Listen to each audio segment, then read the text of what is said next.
Hey guys, welcome back to the Mind Body Broadcast with Austin and Marty. And today we're going to talk about a topic that I can't say that I've ever heard anyone really do a podcast on it, but it's going to be very useful for you guys. It's going to be on mistakes that you might be making during your contest prep or fat loss phase that are limiting your results. So you're following your diet, you're doing your cardio, you're doing your training.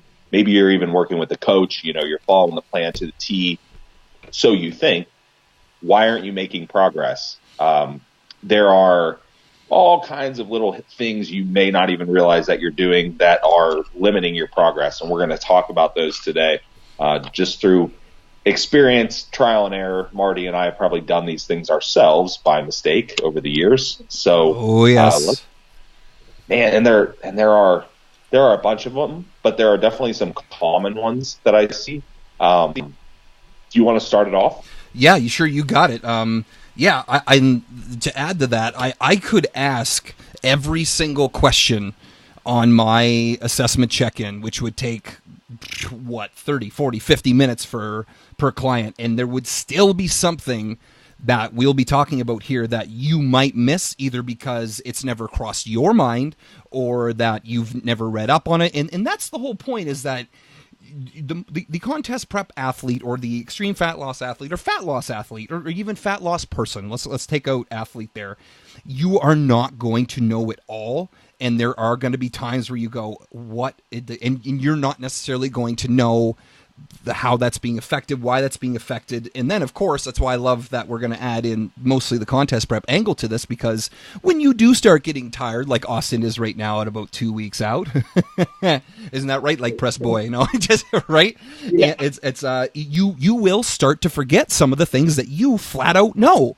And I've done this, and I like to think that I'm a pretty darn good source of why this stuff happens, but it's even happened to me where I'm like, damn, that's right, I started doing that. Oh, why did I? So, one of the things that I would definitely shove onto this list, first and foremost, is upping your cardio, or like either your coach or yourself, you upped your cardio a bit. Let's even say you only upped it for 10 minutes. You're doing 4 times a week of 30 minutes. Now you're going to do 4 times a week of 40 minutes.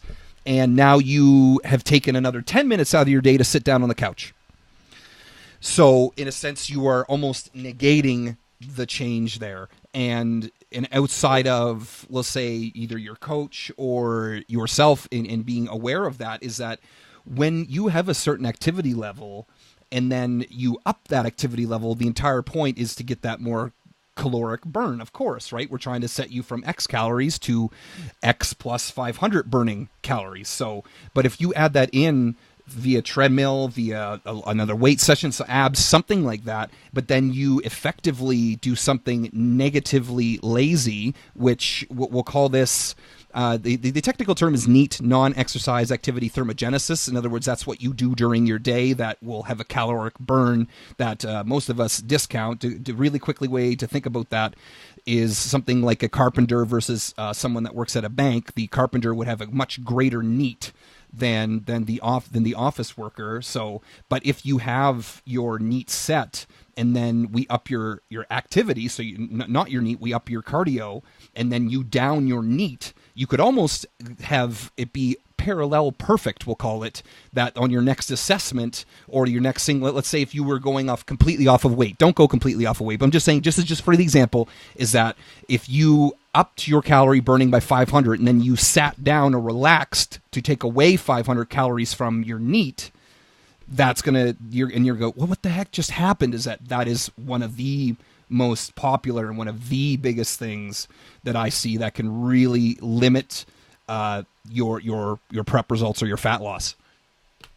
Yeah, absolutely agree. That has to be number one on the list, simply because there's actual some data on this. If you search on the internet, you can find out, chances are, unless you're really, really sedentary, your NEAT levels are probably accounting for as much or more caloric burn than your exercise. And for a lot of people, just because, hey, do I still have you? Oh yeah. Do I have you? Yep, I'm here. Can you Sorry not hear about me? that. Can you not hear me?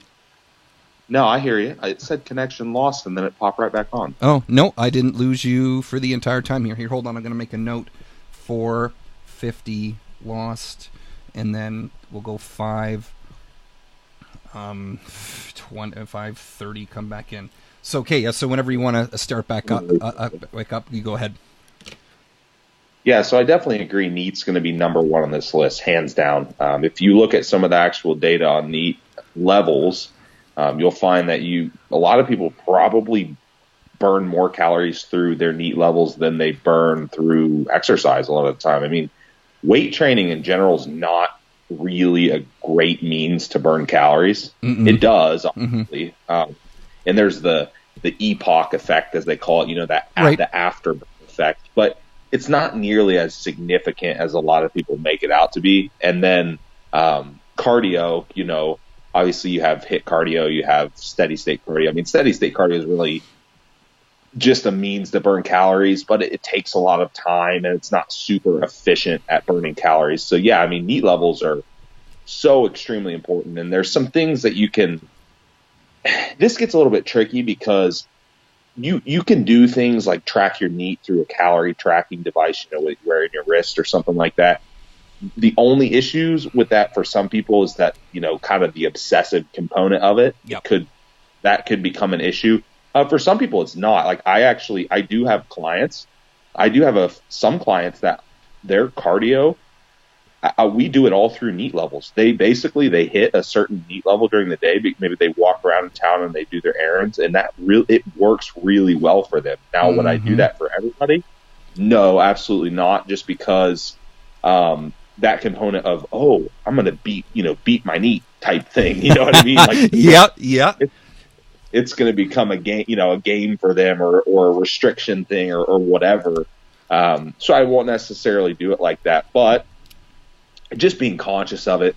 Like I use myself as an example now in prep that's one of the things that I've really focused on heavily in the last, I would say as I started to really feel beat down. It's something that I'm always mindful of. Like, for example, we have a little store here in town.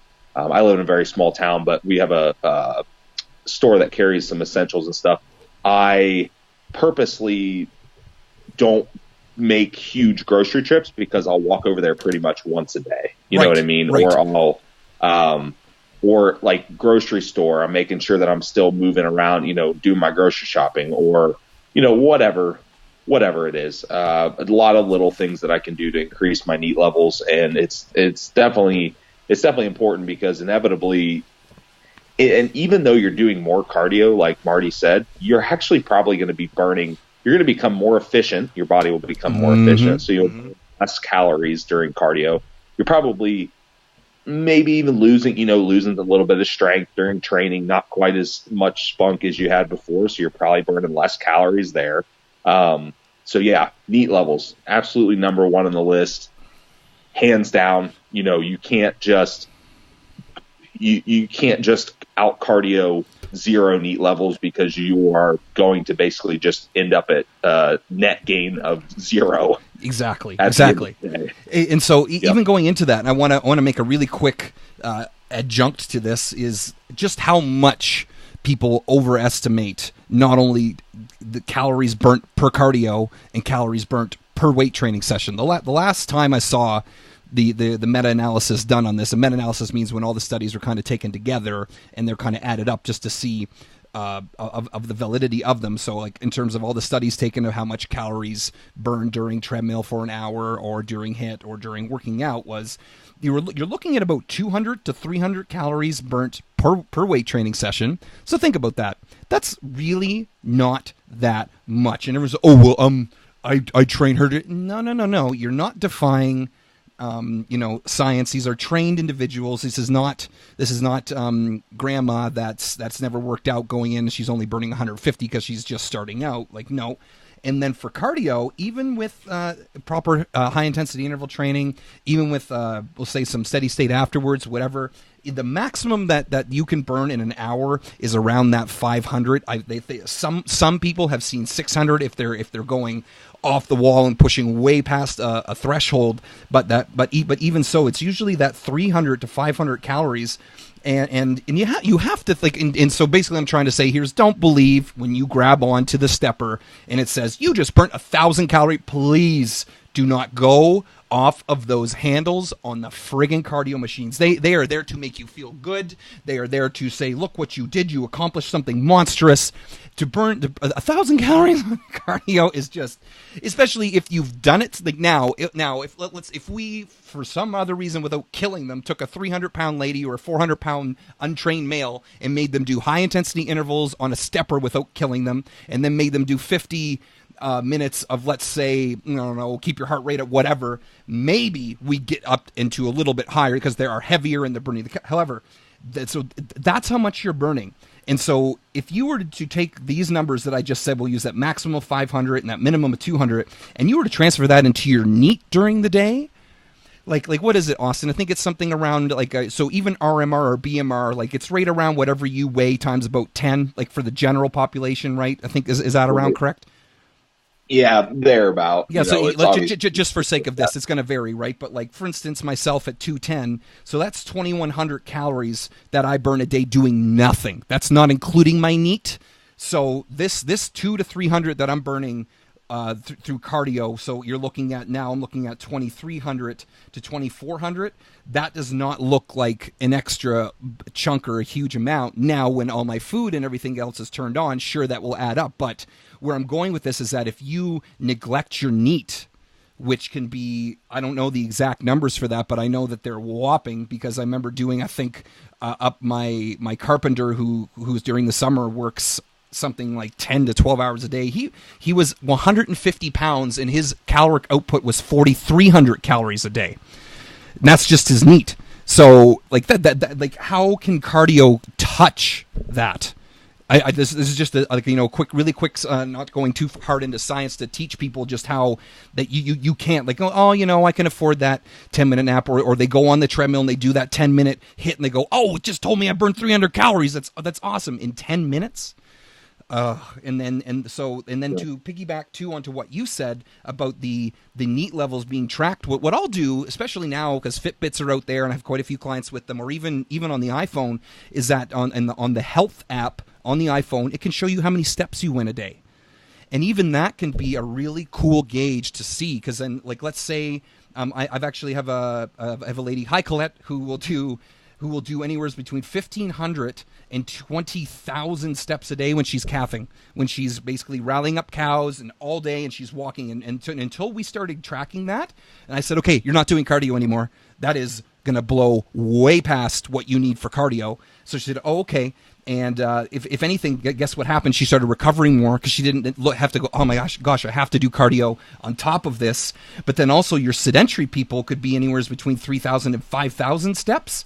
So that's whopping, right? So and that's just more proof to your putting that you're exactly correct, is that NEAT cannot be ignored. And it makes me fired up in a sense, and that either coaches don't educate this to the clients, or they don't see it, or that it's not we'll say out there enough to say that, yeah, if you've got a damn physical job, you are probably going to require more food and less cardio. Or if you start doing less of the job, let's even look into that. Let's say you were working 6 hours a day, 10 hours a day as a carpenter, and all of a sudden you got laid off. Now what? Now you're probably going way down in terms of your NEAT. So then that has to be reflected in the food and in the cardio, wouldn't you say? Oh, absolutely. Yeah, and perfect. Yeah, I would agree. And one little tiny thing to add to that, sure, it's not, before we switch topics, is cardio wise, this isn't necessarily NEAT, but we were mentioning cardio also. A little fault that goes into that, because we were talking about caloric burn during cardio, is use steady state cardio, for example, or for HIIT for that matter, is as you do get more depleted and more tired and your calories get lower, it might be a good idea for you to have some kind of variables during cardio, or something that holds you accountable to make sure that you're still going the same speed when you do your steady state Oh, cardio, yes. or you know what I mean, or you're still generating the same kind of intensity during your HIIT cardio. So, like I mentioned, your body does become more efficient, and inevitably you're going to burn less calories. You know, if you burn 200 calories during that steady state session, well, you might only burn 180, 6 weeks or 4 weeks from now, just from metabolic adaptations. But, having some kind of variables, like I'll use some variables with people. I'll say, well, maybe we're going to use the treadmill. It's going to be a 30-minute session. We're going to put it on a speed of 3 and an incline of 4. Okay, I'm throwing out random numbers, Sure, but go for it. Yep. At least it's giving us the consistency to where I know if I adjust, okay, let's add 10 minutes. I know that those variables are the same.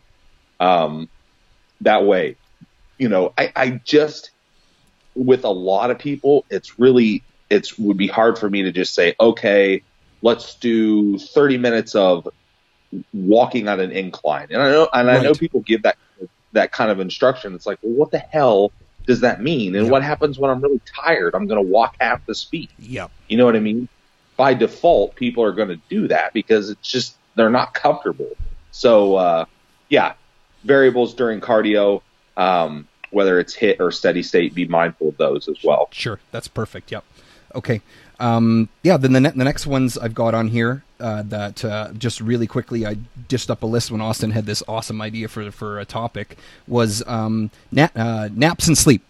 So if I even talked a little bit here about saying, like, you sit down for an extra 10 minutes, is like if you are given either, we'll say, reduced calories. Let's keep using numbers just so people can kind of grasp a hold of it here for Austin. So let's say you were at 2,000 calories during a certain part in your prep, and you had 300 taken away, and now you're at 1,700 total calories just for the day. I'm only using calories. I'm not going to give protein numbers. This is not going to be a diet for you. This is just plain out examples. Is that if you were dropped to 1,700 calories a day, and now all of a sudden you are taking a 30-minute nap 4 times a week, that is effectively causing your resting metabolic rate or basal metabolic rate to go down, and of course then your NEAT to go down, just your wandering around calories per day.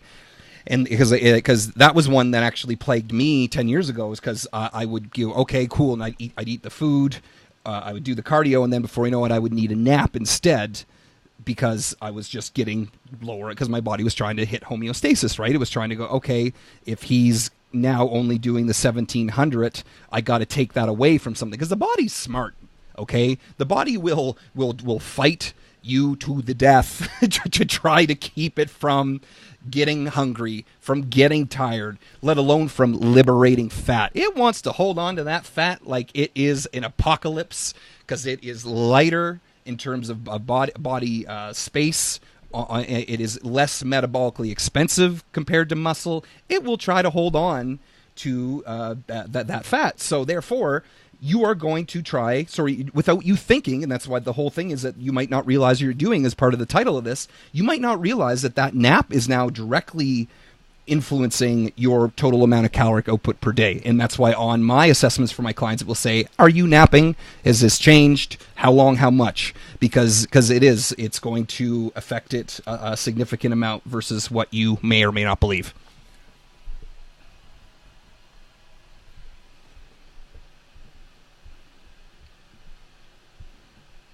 Did I lose you? No, sorry about that. I had myself muted because I was making crunching noises. Sorry. God damn it, Austin. Okay, hold on. I gotta write this down. I'm not that good at editing, man. Jeez. Okay, 1850 to 1910. Okay, so I just said blah, blah, blah, finished with talking about how, naps, and that's what I think about that. Yeah, I agree. As far as the naps go, I mean, it's not that we're telling you to sleep less. That's not necessarily the message here. Oh, definitely not sleep less. Like I'm also like, we'll say, hoping that you're getting optimal amounts of sleep per week or weekly cycle or macro cycle, right? But I'm saying if you're now adding in extra sleep versus last time, that's not scheduled. In other words, let me reword this: if you're getting only 5 hours of sleep a week, and now you're getting 5.5 hours of sleep a week. That might be something we'll have to, like, we're going a little bit too far into what are you doing to only make you 5 hours per night or whatever, but this is above and beyond normal sleep. Sorry, I should have clarified that. Thanks, Austin. Yeah, and that was actually going to segue me into, I was going to introduce another one. Perfect. And this is a tricky one just because, unlike NEAT levels and cardio, it's like we can't necessarily measure this in numbers or any kind of concrete data, but sleep and stress. So, and it comes in, and we're only going to be able to go into this so far because it's such a ridiculously broad topic. Sure. That deserves its own podcast. But, yeah, I mean, sleep and stress, anything that there's, studies on sleep, for example, that will show how even one night of sleep deprivation will cause slight insulin resistance and can cause differences in hunger patterns and differences in basal metabolic rates. So, I mean, you need to obviously try to manage stress response at all times, whether you're off season or prepping or whatever. But these are important things to keep in mind, especially when you're checking in with your coach, for example. And luckily, like several people that I'm prepping right now, they're really good at this, which is nice for me because I got an update this morning and it said, well, their weight was, I just made changes a little bit ago, and with the way things were going, I pretty much expected they would probably drop today. Well, they did it, but they said, hey, I was really stressful day yesterday. I did not get much sleep at all, blah, blah, blah, blah, gave me the whole thing. I'm like, great. And that's obviously why their weight, was altered. And anyone a perfect example of this is, let's say you are later in a prep and you're checking your weight pretty diligently. Maybe you're looking at it daily at that point. You'll notice if you sleep in, your weight probably is going to be lighter than if you, only got 4 hours of sleep the night before. Mm-hmm. You'll wake up and your weight's going to be lighter. Why? Because you were fasted longer. Yep. Yep. And there was stress reduction. Inflammation went down. All of those things. So it can directly affect different mechanisms of fat loss, like as far as, like I said, insulin sensitivity and the metabolic rate and things like that. But what the stress and the sleep is going to affect mostly is what you see visibly and what you see on the scale as far as like day-to-day fluctuations. So Absolutely. That's where, yeah, it's just in the leaner you get, because you're not going to necessarily notice these things when you have, 20% body fat. But when you have 9% body fat and you're holding 3 or 4 extra pounds of water that you didn't have the day before, I mean, you're going to be like, well, what the heck happened? Right. So yeah, all of those things. And it's obviously a huge mental game, but you need to be aware of those things. And just like any other time, it's important to manage those components. Exactly. And I'll add in to this too. It's a peak week right now for 7 of my clients. Coming up for the weekend here, we've got one of the bigger shows, and of course, I use a little bit of water loading, and of course, because I feel that I should put that in the info package for this. There's always at least 1 or 2 people that kind of go, "What the hell happened to my weight?" Right? Because as soon as they start going from, let's say, 4 liters to 7 liters, or maybe 5 liters to 8 liters. So I'll go from, let's say, a gallon to a gallon and a half, or maybe a gallon to a gallon and 3/4 for their water. The next day, their weight is usually going to be up because aldosterone and other hormones haven't kicked in yet. And so they'll see the scale and go, "Oh my God," but then it already is on their do not freak out when your weight is up the first day you start your water loading. But of course, there's a couple people that will forget to read that, or they have read that and forgot already. So that's a perfect example, right? Is that you just said you're holding on to more water. That's just the thing. And the scale will, at a lot of times, betray you. We've already talked about that quite a bit. But I don't know if I actually had a chance to talk about this. I've talked about it on quite a bit of other podcasts, but I did the 2 Marty experiments. I should redo them to see if it's any different now that I'm older. But I purposely set an alarm every hour to wake up and go weigh myself from the time I went to sleep. and it was midnight to 1, 2, 3, 4, 5, 6, 7 until I woke up in the morning. It was anywhere between 0.75 and 1.25 pounds was how much I lost per hour. So I would average that out. So I would lose 1 pound an hour, and so I would go to bed and then wake up 8 pounds down. And so I did it again, same thing, 8 pounds down. So that's why I force, and I use that term ever so squishily and lightly, I force my clients to say how long did they sleep when they send their photos. Because of just like you said, if like, so let's say, like, go back to the Marty experiment. If I woke up after 4 hours to go to work, I'm going to be 4 pounds up. Or sorry, I'm going to be 4 pounds up. And that's huge info, because let's say I don't tell that to Austin, and he assumes I slept my 8 hours, and I go, what? Austin goes, what the, Marty's 4 pounds, what the hell did we, did you have more carbs before bed? No, everything was the same. Okay. That is like, sleep and stress. If you are training well and, you know what, I'll even say screw it. I said, if you are eating well, I think sleep is the next thing that should be considered in terms of fat loss in general. That just from what I've seen, and this is it's of course it's debatable, but just for my clients and what I've seen and what will stress people out and what will affect their progress the most, it's going to be frigging sleep. I have guys that will sleep 5.5 hours because they work in the oil field. That this perpetuates week after week. And if you think about that, that's almost, we'll round down, that's 3 hours per night. What's 3 times 7? 21. That's 3 nights, 3 7-hour sleeps a week they miss. How on earth is optimal recovery happening when we're missing, yep. Right? Like, and so, and like, I actually wouldn't, I'm going to put this in the show notes too. It's podcast number 1109 on Joe Rogan. Yes, I am saying it's about Joe Rogan, but it's a dude named Matthew Walker, and I'm pretty sure he's a doctor. Don't quote me on this, but, and I'm just looking at it here on iTunes, and I can't believe it's got out of this season of Joe Rogan, it's got probably the most views on it. It's 2 hours on sleep.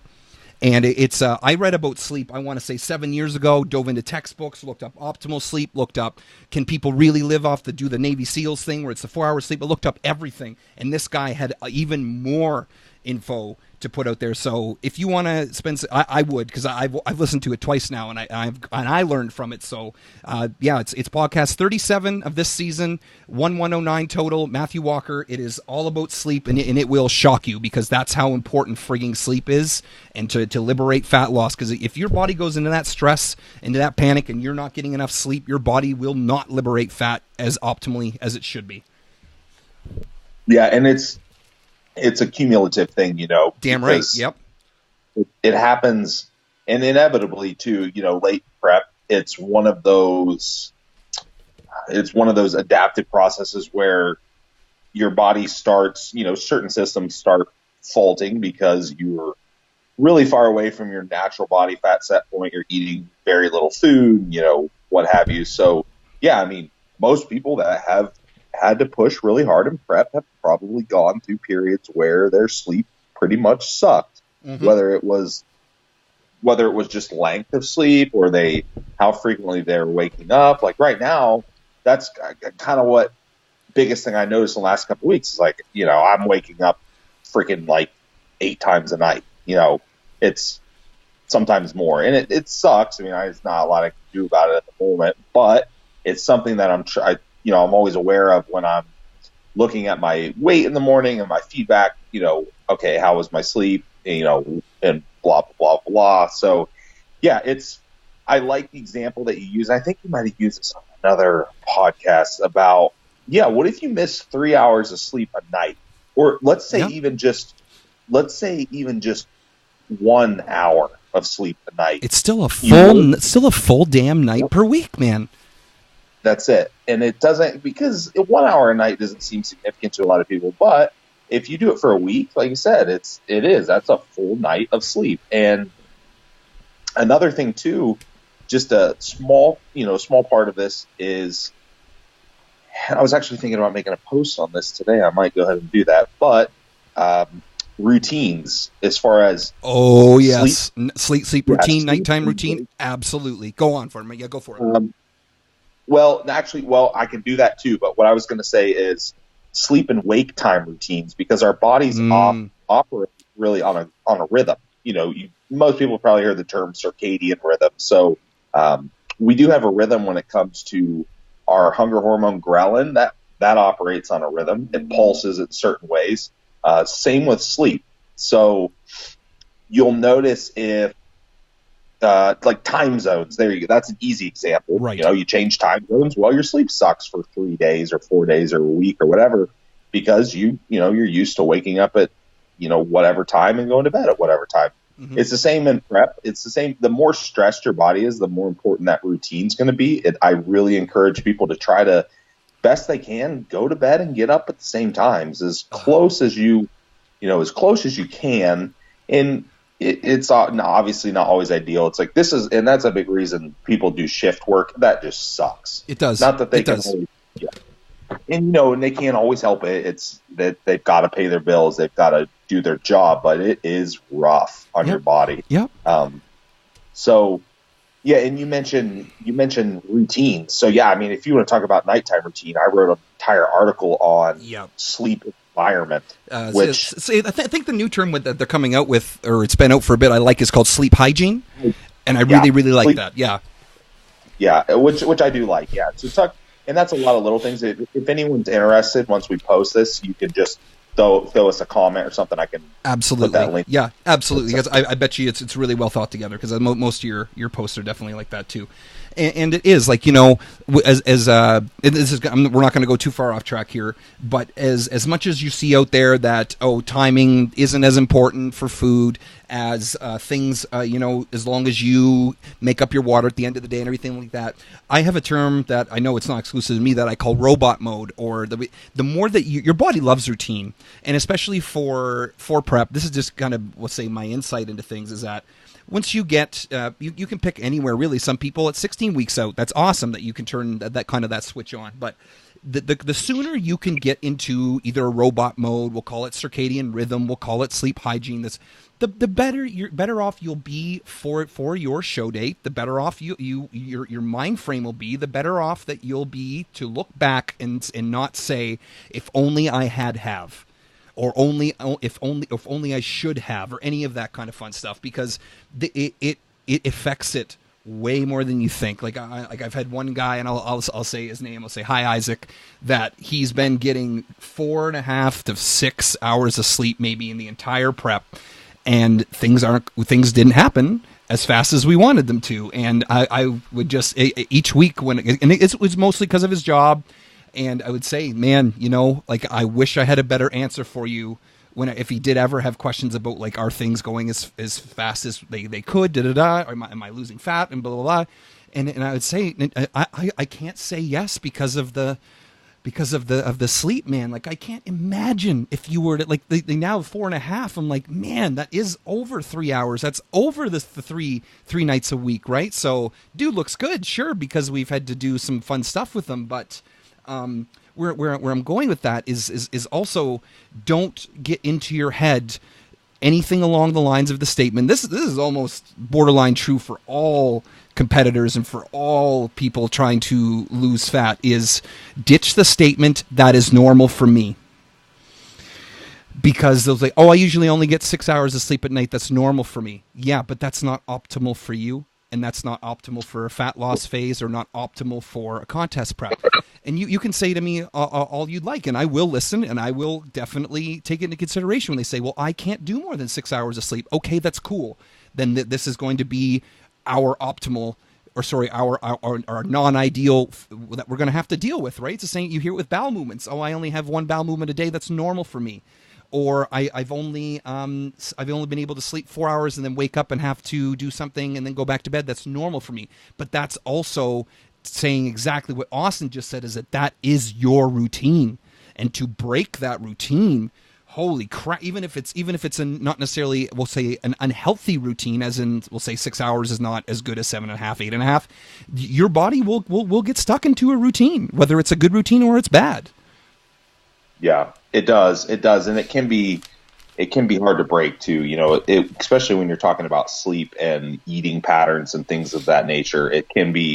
It's not like you can go from going to bed at 1 a.m. to trying to go to bed at 9:30. It won't, because you're going to lay there in bed and you're not going to want to fall asleep. So, but you have to stick it out because it is important. And you can, and like you said, with the gentleman that you gave an example on, that's right. You can still get the job done. It's just the environment's not going to be optimal. And, it does, and it just makes it, like I said too, it just makes it hard to track progress as well, because you have these variables that are scattered as far as like, how much water are you holding, and how much, how much inflammation do you have, and how stressed are you? So all of these things they're just going to make it. And another example would just be like food selection. That's another one. Well, I tell you what, I'm all for people enjoying prep and varying their food and having fun and being social and stuff. But hey, if you're going to bed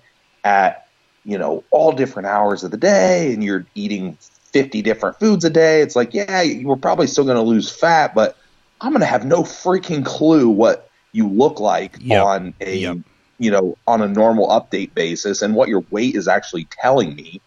Just because it just makes it so damn hard to track. So routine's an awesome thing. Especially if you're getting down to the nitty gritty of a fat loss phase or prep, just make your life easier. Absolutely. Austin, I'm going to take a picture of this for you. At the very bottom, I just highlight it says, make it easier on yourself. So you just, did you look at my paper? Are those cameras you had turned on or what? Because man, that's awesome. Yeah. It says, make it easier on yourself.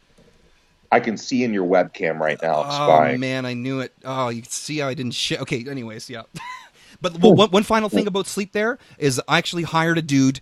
I went to a seminar with him. He was absolutely awesome. His name was Craig Ballantyne with a B, and he has written a book called The Perfect Day Formula, and it was incredible. And so for going about that, what you just said about how you go to bed at 1 and now you're trying to go to bed at 9, and he recommended this, and this works for me, and I'm pretty sure he's had success because he gives seminars all the time. He said 10, 15 minutes.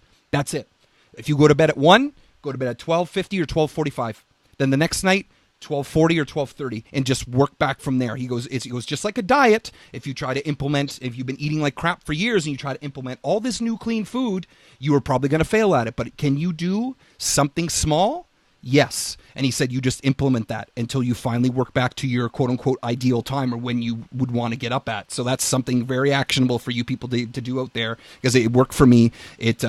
Because I was trying to do the whole, okay, you know what, I want to be up at 8. I'm usually going to bed here. Okay, if I just, go to bed 3 hours earlier, it just wasn't working.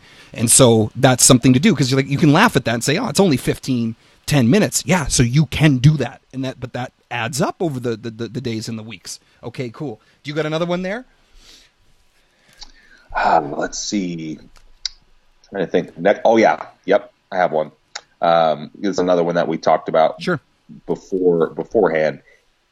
Food. So how you're preparing your food.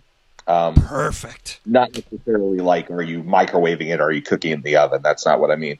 I mean things like seasonings and condiments primarily. Yep. You can absolutely offset yourself with certain seasonings and condiments. I'm not saying that you can't use things that have caloric value. Like, for example, there are things that are relatively low caloric value, maybe like sugar-free ketchup, 1 gram of carb per tablespoon or whatever. Mm-hmm. Some of the really low sugar barbecue sauces, like all these things, because some people are like, don't use these. Well, I don't think that they're necessarily bad to use, but you just need to be aware that it is adding calories and that they should be tracked. I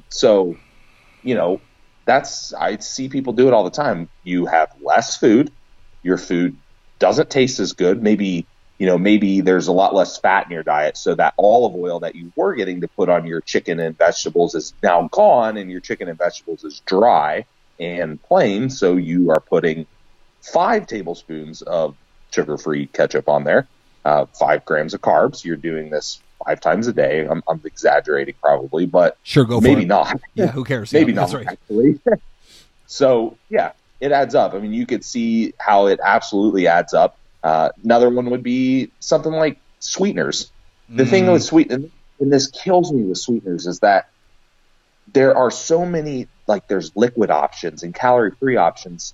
Stop using the damn packets that have dextrose and maltodextrin. Oh. You don't, there's literally, this is not 1980 where Sweet and Low, I mean, I don't know if that was out in 1980, it probably was, but there's so many other options now that are completely calorie free that you don't need to necessarily use the Splenda packets that have essentially 1 gram of carb. I mean, you can, but you need to track them, because if you're using 15 of them a day, there's 15 grams of sugar or carbs, so it's people don't realize it. And I always hear the arguments too, well, if that offsets your prep, then you're doing something wrong. Well, not really, because let's be honest, you have someone that really has to dig, that's eating maybe a male that's eating sub 1,500 calories, or a female that's eating 1,000 or less. Mm-hmm. I'll tell you what, the margin for actually creating the deficit is so small at that point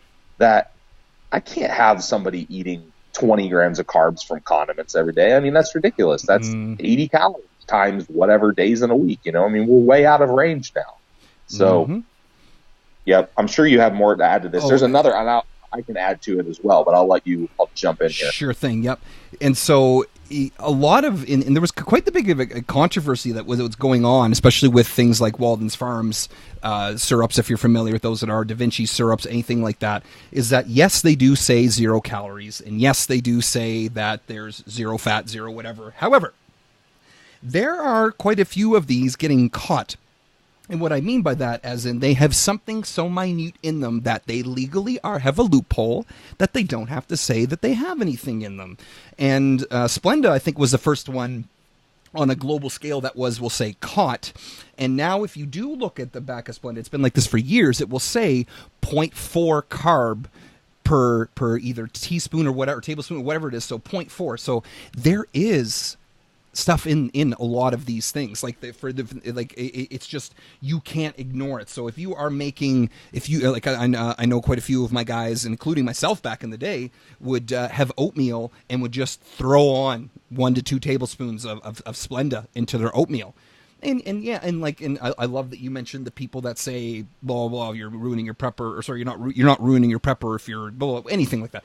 If that goes up to, let's say I'm putting 3 carbs per tablespoon, and then so that's 6 carbs, and then I add that over, I have oatmeal every day, so 6 times 7, and so then we have is just too much, and now that's 42 carbs per week. That is usually a meal for most people.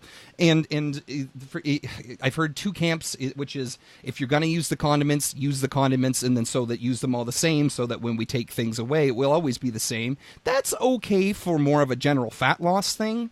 But if you're looking at contest prep, whereas now, instead of being in like the outpatients ready to get your arm bandaged up, you're in the operating room and you have the scalpel out and you're ready to do prep. You're not just waiting around for, or you're just not on you're at a different level than, we'll say, regular fat loss.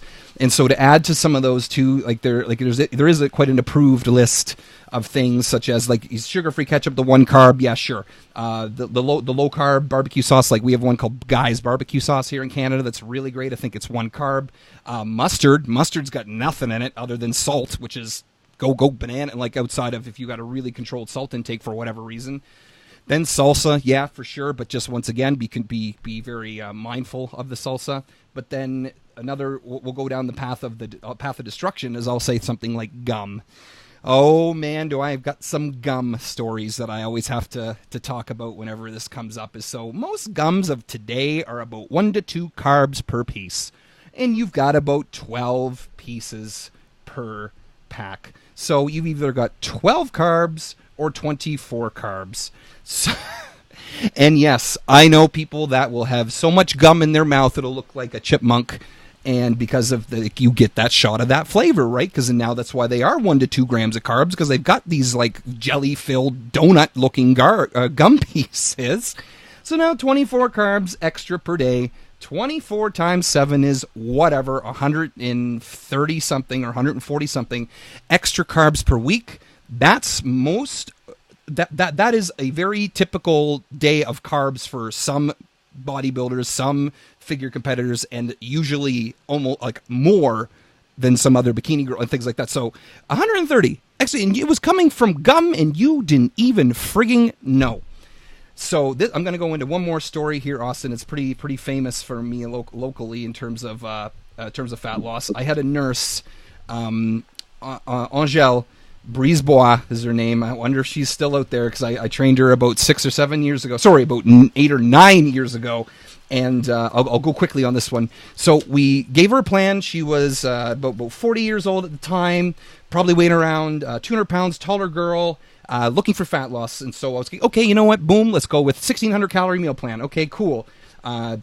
Weighed in, gained a couple pounds. It's like, okay, maybe this is, just, water weight, muscle weight. Okay, cool. Gain another 2 pounds the next week. Okay. Looked into your diet. Are you following everything? Okay. You know what? Let's go down to 1,400 calories. Went down to 1,400, adjusted a plan.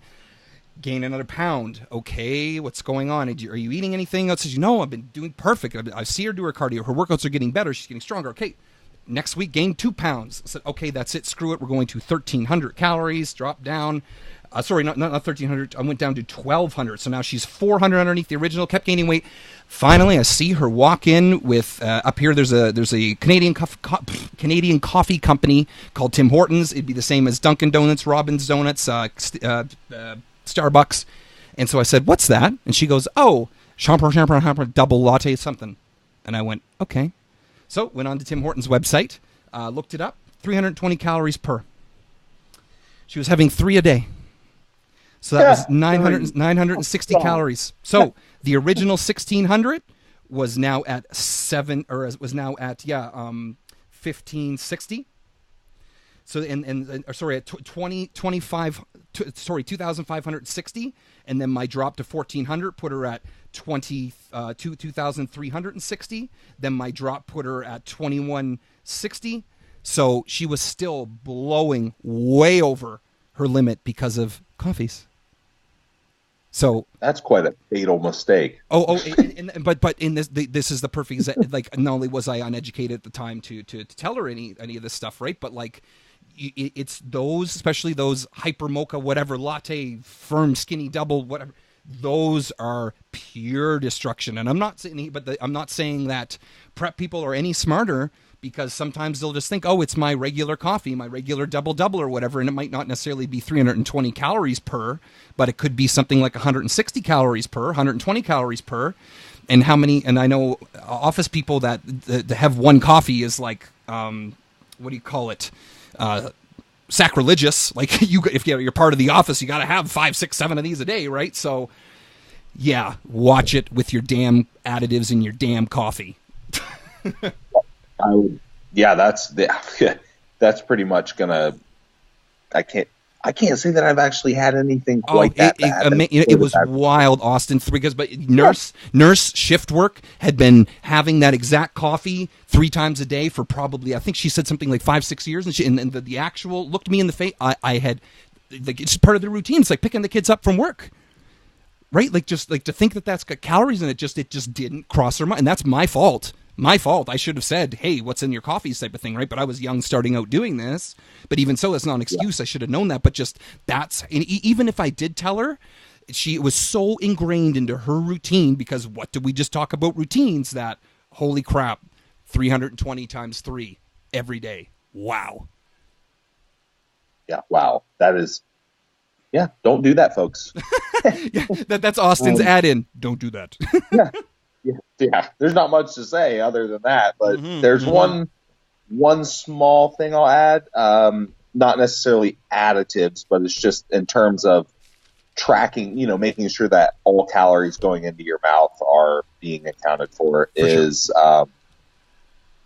There are still people that do, and there's a caveat here, is there are people that can get away with it, because with any of this stuff, if you have someone that says, well, if that's offsetting your prep, then you're doing something wrong. Well, the thing is, if you're eating 2,500, 3,000 calories in your prep, and you have that metabolic flexibility and a resilient metabolism that is able to compensate for that, yeah, it might not matter if you have 20 grams of carbs from ketchup. May not even make any difference at all. But for a majority of people, it does make a difference. So another one would be vegetable intake. You still have that are say, vegetables are unlimited. That is a dangerous, slippery slope for several reasons. One, for your GI tract, because, inevitably, the less carbohydrates you get, starchy carbs, whether it's rice or potatoes or rice cakes or cereal or, whatever the hell you're eating, less of that you get, the less volume of food you have. So if vegetables are unlimited, well, I have seen some obscene volume of vegetables. I'm talking like grossly obscene. Like we're talking 10 pounds a day type thing, and that it's going to completely wreck your GI tract just because of the amount of fiber for one, the amount of volume two, the amount of water that it's pulling in your GI tract. So all of those things are obviously problematic. And not only that, but it's adding caloric value. I mean, you got to figure, 100 grams of uncooked vegetables it's 4 to 5 carbohydrates, something, depending on what you're having. So, it's all going to add up. Now, can you have success not tracking your vegetables? Sure. If you're you could use the adage of, well, I'm not eating, the same steamer bag of broccoli 3 times a day, the same steamer bag of green beans 3 times a day. That's it. Okay. You could get away with that. That's because obviously you're not changing the amounts. I'm kind of in the camp where I'd rather just know calorically like what's going in, but you could definitely do it that way if you really wanted to. Now, but again, the idea of unlimited vegetables, when you hear the word unlimited, I would never say unlimited anything to any client. It sparks something in someone, right? Unlimited artificial sweetener, unlimited vegetables. Unlimited, really? And there's going to be people, like you just said, that will take that football and holy crap, they start running and you can't find them within seconds because they're already so gone because they heard that to where they're going to do that, right? I'm going to tell you what, I could eat right now with the way my calories are. I could eat, dude, I'd have no problem eating 200 grams of carbs from vegetables. My stomach would probably be pretty wrecked. Yep, I bet you would easily be able to do that. Yep. Yeah, my stomach would be pretty wrecked, I think, but I think I could definitely do it in that day's time, no problem. So yeah, my point being is that obviously you're going to wreck your GI tract and you're also going to just throw yourself so far out of a deficit that it's not even funny. So yeah, vegetables could kind of be added into that little discussion there. But no, sure, I like that. Anything else? Sure thing. What do you got? I've got a couple. You really, really, really lightly touched it at the very beginning of the podcast. Was I'm going to say the amount of oomph on your cardio and the amount of oomph in your training. In other words, when you do get tired, and all of a sudden now you are weaker or you feel like you're weaker, and therefore you're not giving as much of a shit about your training in a sense of, I know you're getting tired. This could be anywhere from 2 to 8 weeks out, depending upon how well you're tolerating prep or wherever you are, is that now you, like we talked about this, like in terms of I use my numbers of 2 to 300 during training and then 3 to 500 during cardio. But if you aren't getting on the treadmill and giving it, like, let's say, because I think you mentioned about the whole just do treadmill on an incline. No, okay, we wanted at 3.0 incline. I want you doing at 3.8 for the treadmill. If you all of a sudden lower that down, or if you feel that you could do less or it's getting too hard or whatever, that is going to now that, let's say you're at 230 calories being burnt. Now let's say it's drifting down to 200 calories being burnt. What's 30 times 7? It's 180. So now you're almost losing an entire session's worth of cardio because you just don't want to do it as much. This ties into my don't look back saying, if only I had have. And the same thing with training. You are going to get weaker, but that doesn't mean that you don't have to give it in the gym. Like if all of a sudden your squat goes from 4 plates a side down to 3.5, down to 3, whatever, that's not saying you don't get in there and boss it. Because this isn't going to get into a discussion of, well, your body doesn't know how much weight you're doing anyways, but your body does know how much output it's giving. It does know how much oomph you give in those workouts as opposed to just walking through the motions, because that has a huge impact on on your NEAT, sorry, not your NEAT, your actual exercise caloric burning, we'll call it. So, and usually one will go hand in hand with the other. So now your training's crappier, which now you probably don't have as much gas for your cardio, and which is going to tie into my second to last thing here, which is over or under stimulanting yourself. Okay, so, and what I mean by that is that, like, if you take caffeine, or you want to have a 320 calorie latte, is that it's usually the whole point of stimulants, pre-workouts, whatever they are, to wake you up. And what do they usually do? Give you more NEAT. So here's a pro tip, everybody out there. You know your fancy fat burners that you buy at GNC, your Hydroxycut, your whatever? That's what they're doing. They're giving you, outside of some, and I have not been impressed with fat burners in terms of over-the-counter ones in years. Some people, oh, well, this is, okay, that's fine. It hasn't impressed me. However, it will give you more energy, which will make you get up and move around more, increasing your NEAT. Therefore, you think the fat burner is doing something. Where it kind of is, but it's really just waking you up more. So, therefore, if you have been using pre-workout, use a pre-workout for during the prep, especially if it's a no-calorie one. Keep the training intensity there. Like, even then, like, I'm a fan of, if you start losing a lot of gas, start having half a caffeine tab in your morning to keep you going, so that you're not falling asleep and having the naps here and there. And then the overstimulating would be you taking way too much, and now you're sleep screwed. You're taking it at 8 o'clock at night because that's the only time you can work out, but you're going to have to try to be to bed by 11 o'clock. That's not going to probably happen. Unless now you want to get into the dark world of trying to hit sleeping pills and other things, which that's not something I recommend at all by any stretch. Yeah, exactly. But you know, because for sake of inclusiveness, that's what people do, right? You take an upper, then you all of a sudden, before you know it, people are using enough NyQuil to try to that would take out a small horse. But stronger things. Oh yeah, exactly. Punks. Yeah, I don't want to go that way. But yeah, over or understimulating is like, yes, like, you know what? There is proper use of stimulants out there that if you are going to start getting tired during prep and you don't have adverse side effects like heart palpitations and whatever, to straight up caffeine, or maybe even a lighter pre-workout that doesn't have 5 million things in it that some of the ones have today. But that's going to be it, right? Is that, yes, your body is going to start to slow down a bit in terms of not having enough calories to propel you that it would in the off season or the maintenance season. So you can use a little bit more. This is not me recommending anything specific by any means. I'm saying this is something to do for your own research, talk to your coach about, potentially physician, is that you know, use them not use them, look into using them, because I've seen it works so much better for people having, like, wow, I didn't realize half a caffeine pill at noon would give me so much zip from noon until 5. You know, I'm doing things at the office. I'm not photocopying. I'm not sitting at my desk waiting for my next meal / waiting to die. So there's something that can really, really help out. And then if you got time, Austin, one last thing I would say is paying attention to your digestion and your bowel movements. If all of a sudden your bowel movements go down to 1 bowel movement a day when usually you were having 3. I made a post about this yesterday. Yep, perfect. But that's the one other thing that people don't realize, right? If they don't, like, that's the whole topic of this, is that they go, oh, one bowel movement is good for me. Like, you know what? It's not 0, or they just neglect to say, yeah, I haven't had a shit since Thursday, and it's 2 Thursdays from then, right? I'll actually I'll let you go into that one, because you're actually better at this than me.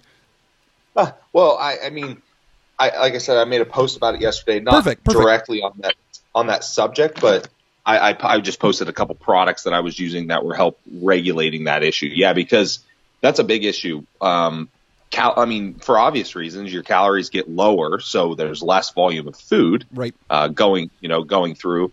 Your body's going to struggle to form a bowel, but there's other factors that go into it, stress and just people generally not paying attention to their digestion.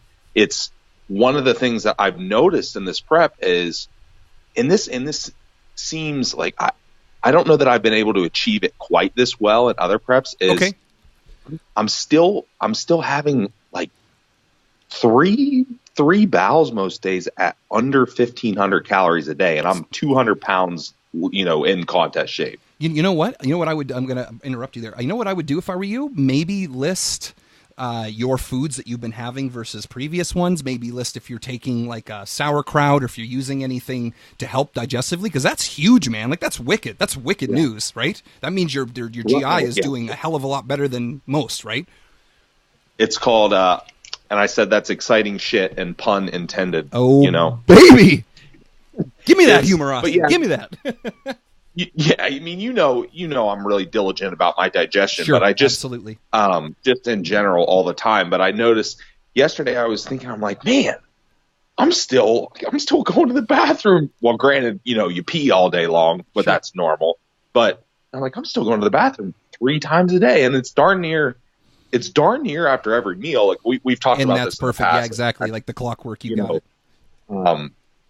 But yeah, I mean, that's another factor, whether it's playing into your check-ins with your weight, you obviously need to report that to your coach. But just in general, you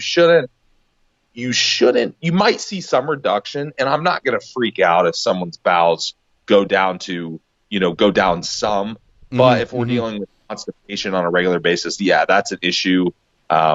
We shouldn't be having no bowels every, That's days right. without bowels for sure. or multiple days. Yeah. And I really try to avoid doing anything super drastic, but I mean, there do become cases at the end where we're using like a light, like a very light laxative the last couple of days before a show. And that's just precautionary to make sure things move. Sorry, did you say the last couple days before a show? Is that what you just said there?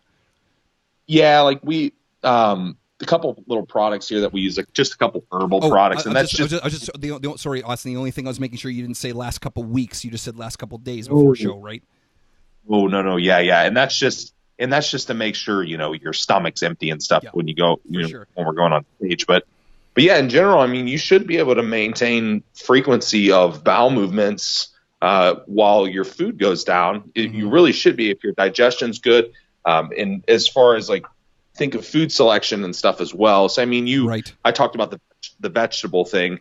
The lack of fiber is obviously going to be number one on that list, simply because, your food goes down. So typically carbohydrates go down. So fiber goes down. So make sure that you're maintaining fiber intake, whether that is through eating enough fibrous vegetables or using a dietary fiber supplement. And I'm going to go as far as to say, understand what different types of fiber do by looking. Thank God. Yeah. And that could be because you'll notice differences in consistency of your bowels, for example. So, do I need more soluble fiber? Do I need more insoluble fiber? So, I won't go super far into that today, but it's something, if you notice, like, wow, the consistency of my bowel movements is really weird now. Like, it changes drastically or quickly. Well, look into what you're taking, look into maybe the fiber supplement that you're taking, or did you change, did you start eating like a really high FODMAP vegetable that's like pulling a bunch of water into your gut, or what did you do? So take notes, do whatever you need to do there. But I mean, like I said, probably the biggest issue is just systemic stress from low body fat, stimulants. That's another thing. That's another thing with your stimulants too, is that digestion is actually a very parasympathetic process in your body, whereas stimulant intake and training and stress are sympathetic. That's that fight or flight. So if you're constantly stimmed out of your mind, you might go, but you're probably going to be more like rushing to the bathroom to have diarrhea and not a good bowel movement. So make sure that you're not overstimulating yourself there. But yeah, bowel movements for sure should be relatively consistent, I would say. Yep. And that's it for me, man. I got every single one of the limitations and or mistakes that you might make. This is probably that you got. If anything, you know what? Write in the show notes, write in the comments the things that you have found, because as awesome Austin and Mega Marty are, we're not going to catch it all. So if you've noticed something during your prep or during your fat loss phase that said, yeah, you know what, I was not considering this at all, and it really screwed me up, and I will. And this is now to switch it really quickly, because this is the Mind Body broadcast. Is that, like you said about stress and everything else? Like, I have seen people, mentally give themselves edema because of cortisol. I've seen mentally people not be able to go to the bathroom because of whatever kind of, like you said, stress on the body. is that manage that. You know what I mean? I know this is super quick and it's at the end here, but manage stress to the best of your ability. We've done podcasts on stress already for you guys. You can go, guys and girls, you can go back and look at them. But that's, if nothing else makes sense, if there's no tactic, if there's no you adding this in, you taking that out, and still things are like your sleep is still sucking or whatever, maybe you're thinking about your job too much. Maybe you're thinking about how well your kid's going to do in his school play or something too much. That is the one kind of governing thing that it does need to be addressed. If you're a tactics person, sometimes you need to go greater into the emotional, into the mental world and say, is this screwing up my physical world? Yep. I've had, I got an email. I'll close it out with this. I got an email the other day. Not a client, just somebody's like, that follows the show and follows my posts and stuff. And he's just giving me, he's like, man, I just want your opinion on this. Said, okay, let me know what's going on.